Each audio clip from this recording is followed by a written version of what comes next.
अथ देव्या कवचम। ओम चंडिका देवी को नमस्कार है।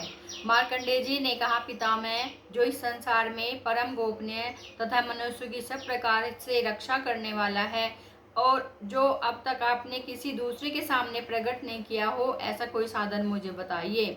ब्रह्मा जी बोले, ब्रह्मन, ऐसा साधन तो एक देवी का कवच ही है जो गोपनीय से परम गोपनीय पवित्र तथा संपूर्ण प्राणों का उपकार करने वाला है। महामुने, उसे श्रवण करो। देवी की 9 मूर्तियां हैं जिन्हें नवदुर्गा कहते हैं। उनके पृथक पृथक नाम बतलाए जाते हैं। प्रथम नाम शैलपुत्री, दूसरी मूर्ति का नाम ब्रह्मचारिणी, तीसरा स्वरूप चंद्रघंटा के नाम से प्रसिद्ध है, चौथी मूर्ति को कुष्मांडा कहते हैं, पांचवी दुर्गा का नाम स्कंद माता है, देवी के छठे रूप को कात्यायनी कहते हैं, सातवां कालरात्रि और आठवां स्वरूप महागौरी के नाम से प्रसिद्ध है, नवी दुर्गा का नाम सिद्धिदात्री है। ये सब नाम सर्वज्ञ महात्मा वेद भगवान के द्वारा प्रतिपादित हुए हैं।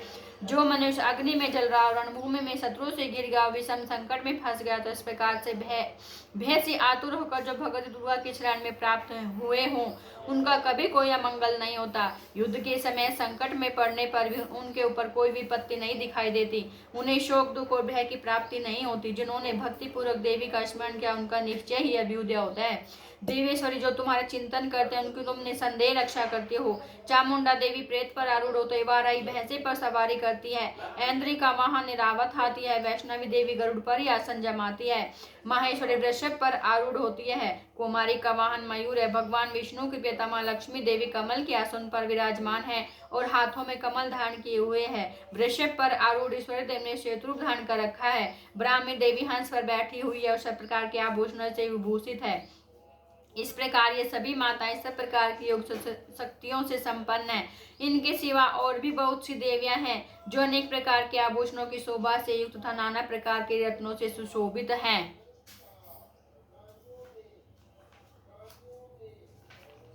ये संपूर्ण देवियां क्रोध में भरी और भक्तों की रक्षा के लिए रथ पर बैठी दिखाई देती हैं। ये शंख, चक्र, गदा, शक्ति, हल और मूसल, खेटक और तोमर, परशु तथा पास, कुंत और त्रिशूल एवं तमसांग, धनुष आदि अस्त्र अपने हाथों में धारण करती हैं। दैत्य के शरीर का नाश करना, भक्तों को अभयदान देना, देवताओं का कल्याण करना, यही उनके साधन का उद्देश्य है। कवच आरंभ करने के पहले इस प्रकार प्रार्थना करनी चाहिए। महान रुद्र रूप, अत्यंत गुण पराक्रम, महान बल और महान उत्साह वाली देवी, तुम महान भय का नाश करने वाली हो।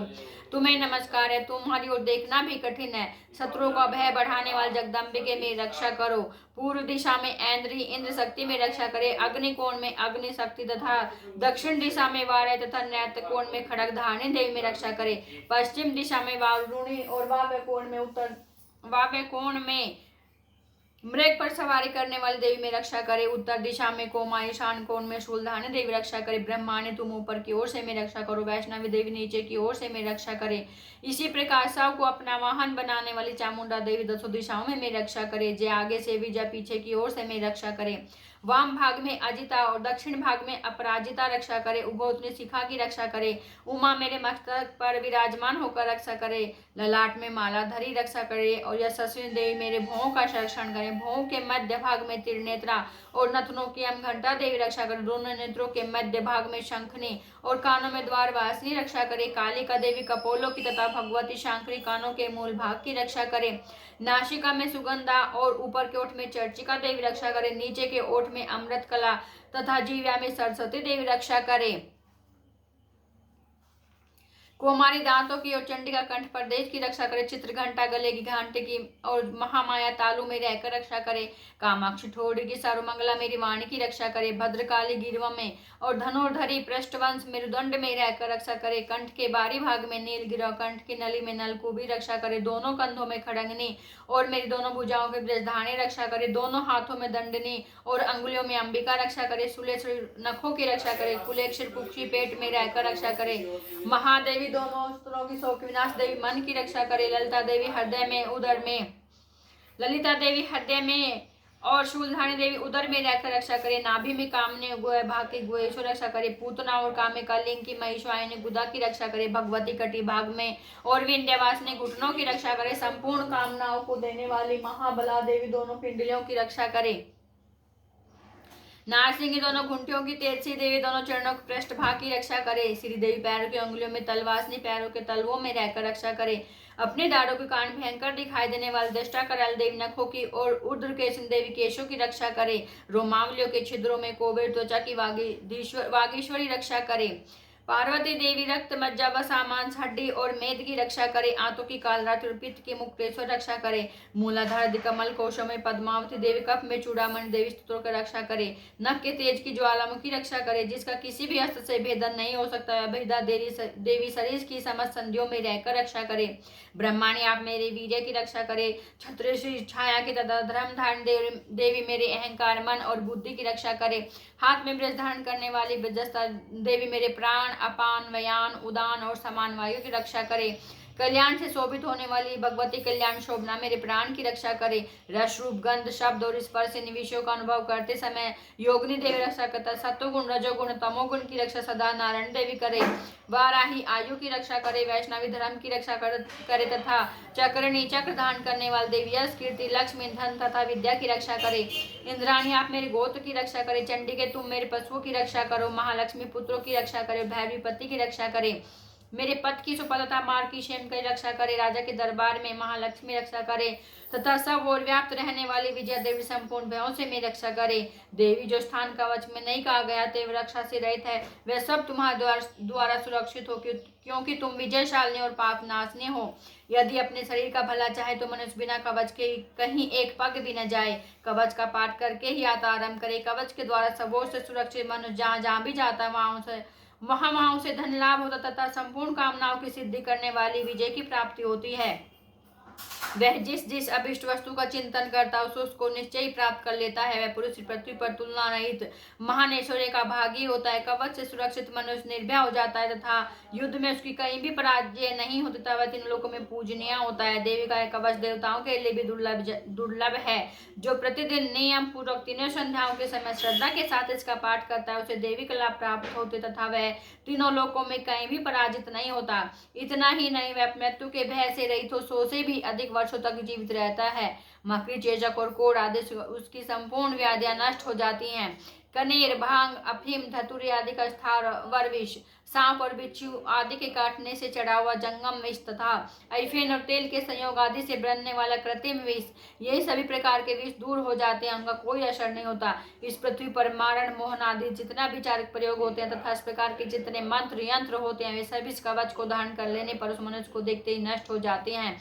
ये ही नहीं, पृथ्वी पर विचरने वाले ग्राम देवता, आकाशचारी देवी से जल के संबंध से प्रकट होने वाले गण, उपदेश मात्र से सिद्ध होने वाले निम्न कोटि के देवता, अपने जन्म के साथ प्रकट होने वाले देवता, कुल देवता, माला, कंठमाला आदि डाकनी, शाकरी, अंतरिक्ष में विचरने वाली अत्यंत बलवती भयानक डाकनियां, ग्रह, भूत, पिशाच, यक्ष, गंधर्व, राक्षस, ब्रह्म राक्षस, बेताल, कुष्मांड और भैरव आदि अनिष्टकारक देवता भी हृदय में कवच धारण के रहने पर उस मनुष्य को देखते ही भाग जाते हैं। कवचधारी पुरुष को राजा सम्मान वृद्धि प्राप्त होती है।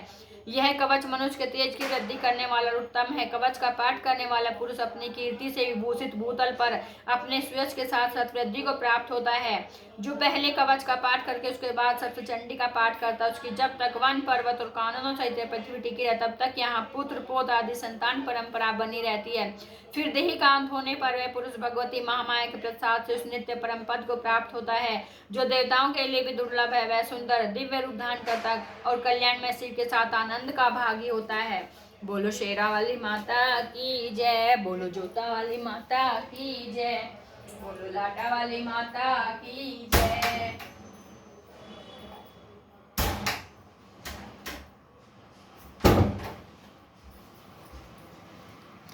अर्गला स्तोत्रम।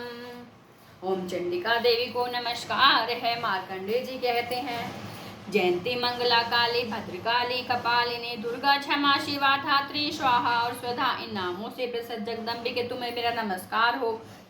देवी चामुंडे तुम्हारी जय हो। संपूर्ण प्राणों की पीड़ा हरने वाली देवी तुम्हारी जय हो। सब में व्याप्त रहने वाली देवी तुम्हारी जय हो। काल रात्रि तुम्हें नमस्कार हो। मधुर केटप को मारने वाले तब ब्रह्मा जी को वरदान देने वाली देवी तुम्हें नमस्कार है। तुम मुझे रूप आत्मस्वरूप का ज्ञान दो। जय मोह पर विजय दो। यश मोह विजय तथा ज्ञान प्राप्ति का यश और काम क्रोध आदि शत्रुओं का नाश करो। महिषासुर का नाश करने वाली देवी तथा भक्तों को सुख देने वाली तुम्हें नमस्कार है। तुम रूप दो, जय दो, यश दो, काम क्रोध आदि शत्रुओं का नाश करो। रक्त बीज का वध और चंडमुंड का विनाश करने वाली देवी तुम रूप दो, जय दो, यश दो, काम क्रोध आदि शत्रुओं का नाश करो। शुंभ और निशुंभ तथा ध्रुमलोचन का मर्दन करने वाली देवी तुम रूप दो, जय दो, यश दो और काम क्रोध आदि शत्रुओं का नाश करो। सबके द्वारा वंदित युगल चरण वाली तथा संपूर्ण सौभाग्य प्रदान करने वाली देवी तुम रूप दो, जय दो, यश दो और काम क्रोध आदि शत्रुओं का नाश करो। देवी तुम्हारे रूप और चरित्र अचिंत्य है, तुम समस्त शत्रुओं का नाश करने वाली हो। रूप दो, जय दो, यश दो, मेरे काम क्रोध आदि शत्रुओं का नाश करो। पापों को दूर करने वाली चंडी के जो भक्तिपूर्वक तुम्हारे चरणों में सर्वदा मस्तक झुकाते हैं, उन्हें रूप दो, जय दो, यश दो, उनके काम क्रोध आदि शत्रुओं का नाश करो। रोगों का नाश करने वाली चंडी के जो भक्तिपूर्वक तुम्हारी स्तुति करते हैं, उन्हें रूप दो, जय दो, यश दो, उनके काम क्रोध आदि शत्रुओं का नाश करो। चंडी के संसार में जो भक्तिपूर्वक तुम्हारी पूजा करते हैं, उन्हें रूप दो, जय दो, यश दो, उनके काम क्रोध आदि शत्रुओं का नाश करो। मुझे सौभाग्य और आरोग्य दो, परम सुख दो, रूप दो, जय दो, यश दो, मेरे काम क्रोध आदि शत्रुओं का नाश करो। जो मुझसे द्वेष रखते हैं उनका नाश और मेरे बल की वृद्धि करो। रूप दो, जय दो, यश दो, मेरे काम क्रोध आदि शत्रुओं का नाश करो। देवी मेरा कल्याण करो, मुझे उत्तम संपत्ति प्रदान करो। रूप दो, जय दो, यश दो, मेरे काम क्रोध आदि शत्रुओं का नाश करो। अंबिके, देवता और असुर दोनों ही अपने माथे की मुकुट की मणियों को तुम्हारे चरणों पर घिसते रहते हैं। तुम रूप दो, जय दो, यश दो, मेरे काम क्रोध आदि शत्रुओं का नाश करो। तुम अपने भक्त जन को विद्वान, यशस्वी और लक्ष्मीवान बनाओ तथा रूप दो, जय दो, यश दो, मेरे काम क्रोध आदि शत्रुओं का नाश करो। प्रचंड दैत्यों के दर्प का दलन करने वाले चंडी के मुझ शरणागत को रूप दो, जय दो, यश दो, मेरे काम क्रोध आदि शत्रुओं का नाश करो।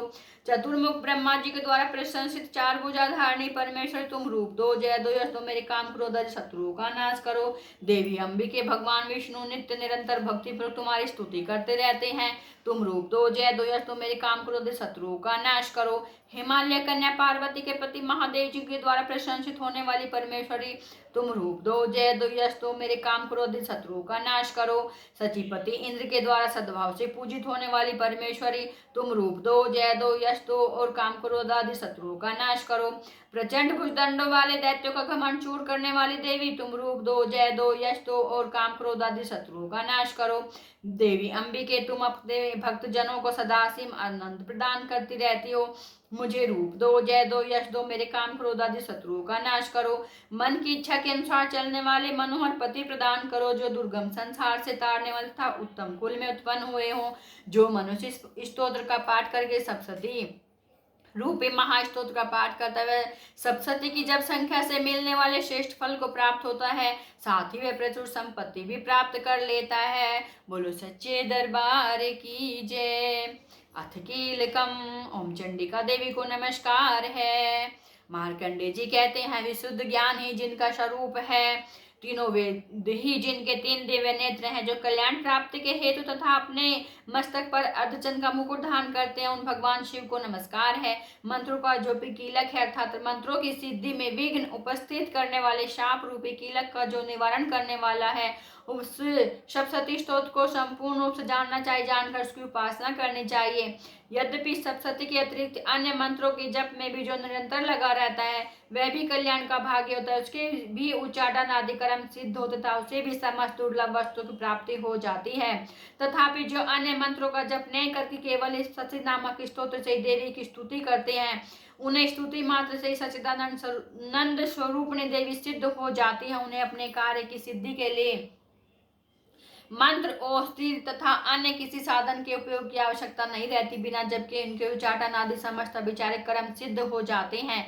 इतना ही नहीं, उनकी संपूर्ण अभिष्ट वस्तुएं भी सिद्ध होती हैं। लोगों के मन में आशंका थी कि जब केवल सप्तशती की उपासना से अथवा सप्तशती को छोड़कर अन्य मंत्रों की उपासना से भी समान रूप से सब कार्य सिद्ध होते हैं, तब इनमें श्रेष्ठ कौन सा साधन है। लोगों की इस शंका को सामने रखकर भगवान शंकर ने अपने पास आए जिज्ञासु को समझाया कि सप्तशती नामक संपूर्ण स्तोत्र सर्वश्रेष्ठ एवं कल्याणमय है। तदनंतर भगवती चंडिका के सप्तशती नामक स्तोत्र को महादेव जी ने गुप्त कर दिया। सप्तशती के पाठ से जो पुण्य प्राप्त होता है, उसकी कभी समाप्ति नहीं होती, किंतु अन्य मंत्रों के जप जन्य पुण्य की समाप्ति हो जाती है। अतः भगवान शिव ने अन्य मंत्रों की अपेक्षा जो सप्तशती की श्रेष्ठता का निर्णय किया है, उसे यथार्थ ही जानना चाहिए।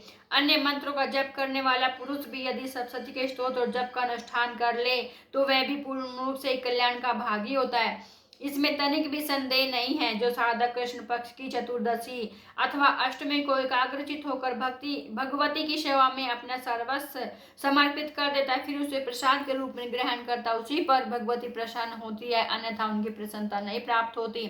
इस प्रकार सिद्धि के प्रतिबंधक रूप कील के द्वारा महादेव जी ने स्तोत्र कीलित कर रखा है।